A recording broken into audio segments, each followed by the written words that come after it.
में fashion show. शहर की फैशन डिजाइनर रितु की शादी गांव के जमींदार शेर सिंह से हो जाती है। लेकिन शहरी कामकाजी रितु का गांव में मन नहीं लगता। क्या सासू माँ, ये गांव में तो कुछ नहीं है, मेरा दिल ही नहीं लगता यहाँ, क्या करूँ मैं। अरे बेटा, जहाँ पति का कारोबार बीवी तो वही अच्छी लगती है ना।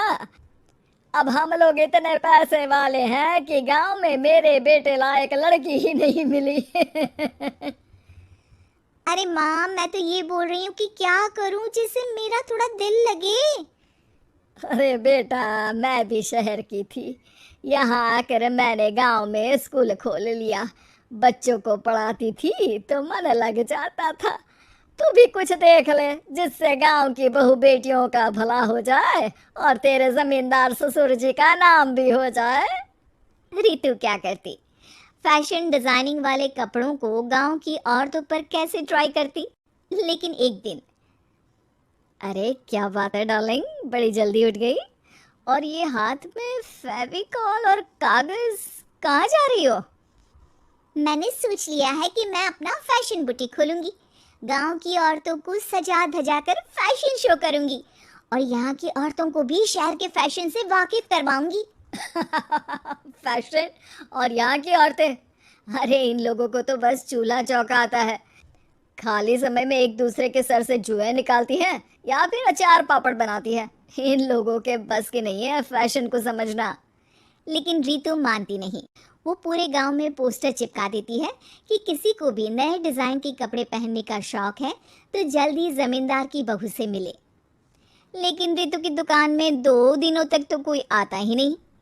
पर एक दिन, अरे कमला, क्या हुआ, क्या देख रही हो? ये पुतला देख रहा है दीदी। क्या दिख रहा है इसमें ऐसा? अब देखो तो दीदी, ये पुतला मेरे जैसा ही है ना, पतला दुबला लंबा, उसमें काली और ये गोरा। तो ये बता, इस पुतले के कपड़े तुझे कैसे लग रहे हैं?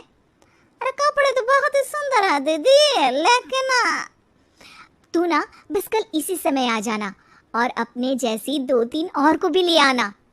अगले दिन कमला 2 लड़कियों को लेकर आ जाती है। रितु उन लोगों को अपने हाथ के सिले कपड़े पहनाती है और घर भेज देती है। उन लोगों को गांव की दूसरी औरतें भी देखती हैं। और फिर क्या, अगले दिन रितु जब दुकान खोलती है तो सामने बहुत सी औरतें उसके बनाए डिजाइनर कपड़े पहनने को तैयार खड़ी होती हैं। तुम लोगों को कपड़े के साथ ही हल्के मेकअप और स्किन केयर की भी क्लास देनी पड़ेगी। रितु गांव की औरतों को फैशन का ज्ञान देने में लग जाती है। एक दिन रितु का पति कहता है, अरे रितु, तुम्हारी फोटो पेपर में आई है। क्यों भाई, ऐसा क्या कर दिया मैंने, क्या लिखा है? अरे लिखा है गांव में होगा अब फैशन वीक। अरे हाँ, कल ना कोई फोन आया था मीडिया वालों का, तो मैंने भी बोल दिया कि फैशन शो तो अब गांव में होगा। लग रहा है उसी की खबर बना दी है। तभी रितु को एक फोन आता है। हेलो, कौन बोल रहा है? जी मैं काम्या बात कर रही हूँ लुक फैशन वीक से। हम लोगों ने आपका काम देखा। हम शहर वर्सेस गांव का फैशन थीम में एक फैशन शो आपके गांव में करना चाहते हैं। अरे वाह, ये तो बहुत ही अच्छी बात है। मैं अपनी मॉडल्स के साथ शो में हिस्सा जरूर लूंगी। बस अब क्या था, वो दिन भी आ जाता है जब रितु की गांव की गोरी शहर की छोरी के साथ स्टेज शो में हिस्सा लेती हैं। शो के बाद, अरे आपकी वो जो कलेक्शन है ना, मैं उसकी पूरी सीरीज खरीदना चाहती हूँ। सच में आपने वो कपड़े डिजाइन करे जो आज के लोग आसानी से घर और बाजार में पहन सकते हैं। और बजट में भी है। हम भारतीयों के लिए तो ये डिजाइन बेस्ट है जी। वैसे आपने क्या सोचकर ये कपड़े बनाए और आप इसे कितना आगे और लेकर जाना चाहती हैं? औरतें और फैशन एक दूसरे के पर्यायवाची है, तो ये किसने कहा कि गांव की औरतों को डिजाइनर कपड़े पहनने का हक नहीं? मेरा मानना है कि शौक सभी औरतों में होता है। ज़रूरत है तो बस उसे जगाने की, उनके हिसाब और बजट के कपड़ों की, जो मैंने बनाए और सबको पसंद भी आए।